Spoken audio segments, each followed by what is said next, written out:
None of you described what she was doing. You all described your assumptions about her. That's what I want you to understand that audiences do. They don't sit out there like I would and say, no, she just stand up straight. She just have a solution, and I believe I can make a difference.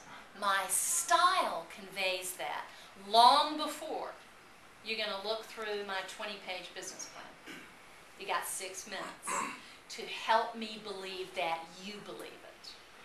And if you can imagine, if you were sitting in their shoes, the person you want to put your money on is the person who looks like, this matters. This is what I do every day. I have a passion about it. I care about it. I'm going to make a difference with it. Presence in the room. Who looks like they've done it before and who carries themselves in a way that suggests they can do it. So posture is very important. I want to talk to you about that a little bit. This is one thing that you could go home and think about tonight and practice a little bit before tomorrow. Physically, how you hold your body is important. Now, I'm guessing you guys can't begin to see me. Can you hear me in the back? Sure. Yep. Okay. You're going to be self-taught back there. Fair enough? Okay. Balance is pretty critical. We're going to start first with the width of your feet. The width of your feet matters. The width of the feet is sort of the place to find the perfect balance. What you want the body to is the first place that gives that off. So twitching and swaying and off balance are all signals that, either I'm not real sure or I don't really care. You know, we were thinking you could give us some money, but it doesn't matter to us. It really doesn't, right? So posture sends a lot of that signaling. The width of the feet matter. The width of your feet should be the same distance as between your 2 armpits. So if I could come to each of you personally, what I do is kind of line you up and make sure there's sort of a straight line going down from the armpit to the outside of the foot. Not the shoulders, the armpits. Okay? Let me show you why that matters. Exaggerate a bit. Bring the feet close together if you can. Women tend to get their stance too narrow. See a couple of those faces in here. What happens if the stance is really narrow? Teeter-totter, right. And if you do it here now with me, bring in 50 people that you care about, and it just picks up much faster, okay? All right? The tendency of men tends to be the other way. Exaggerate wide stance. Here we go. All right, now, if you can see me in the back, it can sometimes come across as an aggressive stance. What's more important for you to know is that when you get the stance too wide, your body becomes stiff. And in short order, it's either going to rock back on you, away from your audience. The other thing that will happen to you is you're going to be stuck here.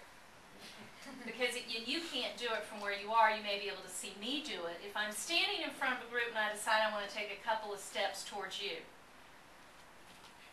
can't do that, because that's not a natural walking gait. So you will see many gentlemen who get up, I'm ready to take you on as an audience, they lock the arms, they lock the feet, and they'll be here 30 minutes from now. You can come back and get okay? So if you'll do that, sort of slide all your weight over in one hip. Okay? Now, we're talking about what we're going to do Friday night or running some errands on Saturday. This might be okay, because what does this say? Relax. I don't care. Doesn't really matter to me, right? Okay. So you wouldn't want that impression to be created. But what happens when you stay locked in one hip? Are you there? What happens if you get yourself locked in one hip? What do you want to do? Switch to that. So here's the concept. You get up in front of the group. You're nervous. This is a big deal. Karen's told you, there's some potential. They would say, I talk with my hands a lot. I know I really need to stop using my hands. And I'm like, well, actually, no. You're the most stiff-armed person I've ever seen. That you're using those hands a lot. And I call this the box. And what I talk to executives about is, in about 30 seconds, they're going to wonder what you got in that box. You're spending a lot of time on that box, right?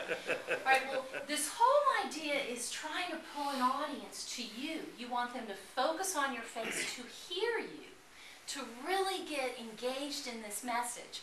Something like this, where's your attention go? Is it on my face, or are you watching the box? Box. Yeah. What's in the box, right?